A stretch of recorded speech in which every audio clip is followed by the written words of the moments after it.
നമസ്കാരം. കൊല്ലം പ്രാദേശിക വാർത്താ പ്രക്ഷേപണത്തിന്റെ കൊല്ലം റേഡിയോയിലേക്ക് സ്വാഗതം. ഇന്ന് 2025 ഡിസംബർ 4 വ്യാഴാഴ്ച.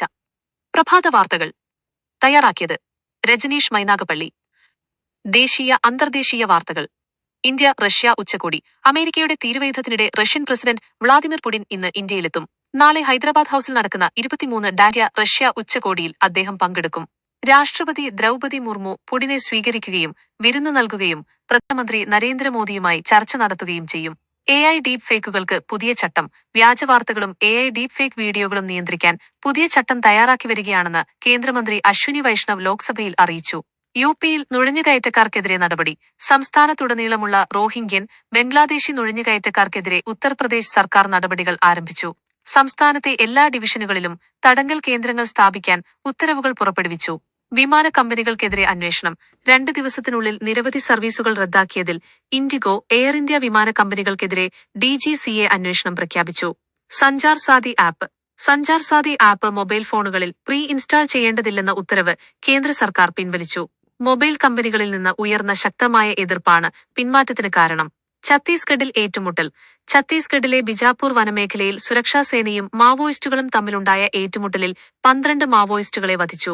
3 ജവാന്മാർ വീരമൃത്യു വരിച്ചു. സുപ്രീം കോടതി വിധി. ബംഗ്ലാദേശിലേക്ക് നിർബന്ധിതമായി നാടുകടത്താൻ ശ്രമിച്ച ഗർഭിണിയായ സ്ത്രീക്കും അവരുടെ 8 വയസ്സുള്ള കുട്ടിക്കും മാനുഷിക പരിഗണനയുടെ അടിസ്ഥാനത്തിൽ ഇന്ത്യയിലേക്ക് പ്രവേശിക്കാൻ സുപ്രീം കോടതി അനുമതി നൽകി. പാക് സൈനിക മേധാവി അസിം മുനീർ ഇന്ത്യയുമായി യുദ്ധം ചെയ്യാൻ ആഗ്രഹിക്കുന്നുവെന്ന് മുൻ പാക് പ്രധാനമന്ത്രി ഇമ്രാൻഖാന്റെ സഹോദരി അലീമ ഖാൻ ആരോപിച്ചു. AI വീഡിയോ വിവാദം. പ്രധാനമന്ത്രി നരേന്ദ്രമോദി റെഡ് കാർപ്പറ്റിലൂടെ ചായ വിൽക്കുന്നതായി കാണിക്കുന്ന AI വീഡിയോ കോൺഗ്രസ് നേതാവ് പങ്കുവച്ചത് വിവാദത്തിലായി. കേരളം. സംസ്ഥാന വാർത്തകൾ. നാവികസേനാ ദിനാഘോഷം. നാവികസേനാ ദിനാഘോഷത്തിന്റെ ഭാഗമായി തിരുവനന്തപുരത്ത് നടന്ന അഭ്യാസ പ്രകടനത്തിൽ രാഷ്ട്രപതി ദ്രൗപദി മുർമു മുഖ്യാതിഥിയായി. നാവികസേന സൂപ്പർ പവറായി മാറിയെന്ന് രാഷ്ട്രപതി പറഞ്ഞു. PM ശ്രീ വിവാദം. PM ശ്രീ കരാറിൽ ഒപ്പിടാൻ കേന്ദ്ര സംസ്ഥാന സർക്കാരുകൾക്കിടയിൽ പ്രവർത്തിച്ചത് ജോൺ ബ്രിട്ടാസ് MPയാണെന്ന കേന്ദ്രമന്ത്രിയുടെ വെളിപ്പെടുത്തലിൽ CPM മറുപടി പറയണമെന്നും CPI നിലപാട് വ്യക്തമാക്കണമെന്നും KC വേണുഗോപാൽ MP ആവശ്യപ്പെട്ടു. കേന്ദ്ര ഫണ്ട്. PM ശ്രീ ധാരണാപത്രം ഒപ്പിട്ടതിന് പിന്നാലെ സമഗ്ര ശിക്ഷാ പദ്ധതിയിൽ 92.41 കോടി രൂപ കേന്ദ്രം കേരളത്തിന് അനുവദിച്ചു. നേരത്തെ കരാർ ഒപ്പിട്ടില്ലെന്ന കാരണം ചൂണ്ടിക്കാട്ടി പണം അനുവദിച്ചിരുന്നില്ല. ക്ഷേമ പെൻഷൻ. ക്രിസ്മസ്, പുതുവത്സര ആഘോഷങ്ങൾ പ്രമാണിച്ച് ഡിസംബറിലെ ക്ഷേമ പെൻഷൻ ഈ മാസം 15 മുതൽ വിതരണം ആരംഭിക്കും. വർദ്ധിപ്പിച്ച തുകയായ 2000 രൂപ വീതമാണ് ലഭിക്കുക. VD സതീശൻ വിമർശനം. ശബരിമല മോഷണത്തിന് ജയിലിലായ CPM നേതാവ് പത്മകുമാറിനെ അടക്കം സംരക്ഷിക്കുന്ന പാർട്ടി സെക്രട്ടറി MP ഗോവിന്ദന് തൊലിക്കട്ടിക്കുള്ള സംസ്ഥാന അവാർഡ് കൊടുക്കണമെന്ന് പ്രതിപക്ഷ നേതാവ് VD സതീശൻ പരിഹസിച്ചു. കൽപ്പറ്റ ടൗൺഷിപ്പ്. മുണ്ടക്കൈ ചൂരൽമല ദുരന്തബാധിതർക്കായി കൽപ്പറ്റയിൽ സർക്കാർ ഒരുക്കുന്ന ടൗൺഷിപ്പിൽ കോൺഗ്രസിനും പങ്കുണ്ടെന്ന് T. സിദ്ദിഖ് MLA പറഞ്ഞു. അമ്മയെ കൊന്ന മകൻ. നെടുമ്പാശ്ശേരിയിൽ അമ്മ അനിതയെ 75 മകൻ ബിനു അടിച്ചുകൊന്നു. സ്വത്ത് തർക്കത്തെ തുടർന്നാണ് കൊലപാതകമെന്ന് പോലീസ് പറയുന്നു. 10 വയസ്സുകാരന്റെ മരണം.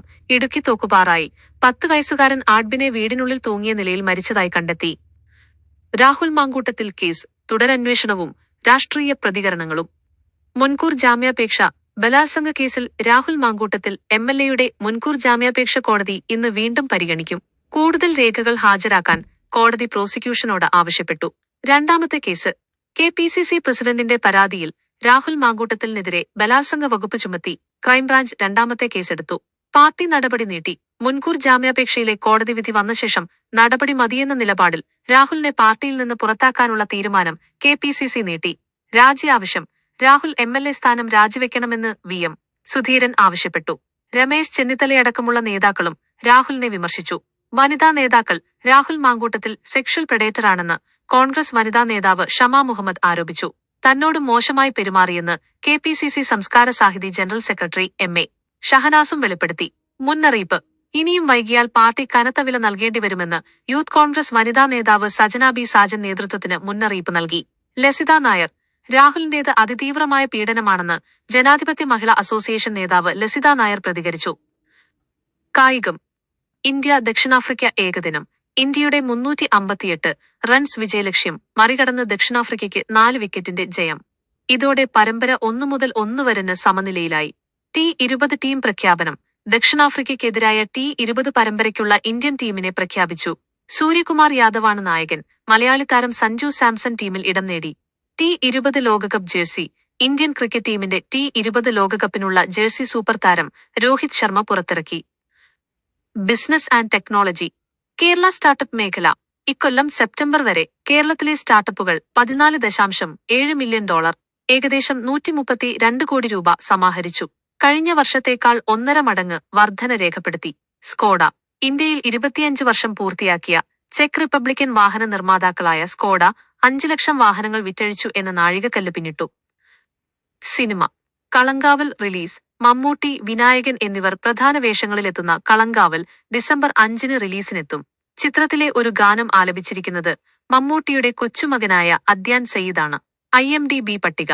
IMDb ജനപ്രിയ സംവിധായകരുടെ പട്ടികയിൽ പൃഥ്വിരാജ് സുകുമാരനും താരങ്ങളുടെ പട്ടികയിൽ കല്യാണി പ്രിയദർശനും ഇടം പിടിച്ചു. കാലാവസ്ഥ. കേരളത്തിൽ മഴ തുടരും. വടക്കൻ തമിഴ്നാടിന് മുകളിൽ ന്യൂനമർദ്ദം സ്ഥിതി ചെയ്യുന്നതിനാൽ കേരളത്തിൽ ഇന്നു മുതൽ 5 ദിവസം മഴ തുടരുമെന്ന് മുന്നറിയിപ്പ്. ചെന്നൈ. കനത്ത മഴയെ തുടർന്ന് തമിഴ്നാട് സർക്കാർ ചെന്നൈയിൽ സ്കൂളുകൾക്ക് ഇന്നും അവധി പ്രഖ്യാപിച്ചു. അറിവുകൾ. ദഹനം നടക്കുന്നത് ആമാശയത്തിലാണെങ്കിലും തുടക്കം വായിൽ നിന്നാണ്. പോഷകങ്ങൾ ശരിയായി ആഗിരണം ചെയ്യാൻ ഭക്ഷണം നന്നായി ചവയ്ക്കുക. കട്ടിയുള്ള ഭക്ഷണങ്ങൾ 40 തവണ വരെയും മൃദുവായവ 10 മുതൽ 15 തവണ വരെയും ചവയ്ക്കാൻ ശ്രമിക്കുക. ചവയ്ക്കുന്നതിനൊപ്പം വെള്ളം കുടിക്കുന്നത് ഒഴിവാക്കുക. ഇന്നത്തെ പ്രഭാത വാർത്തകൾ ഇവിടെ പൂർണ്ണമാകുന്നു. നമസ്കാരം.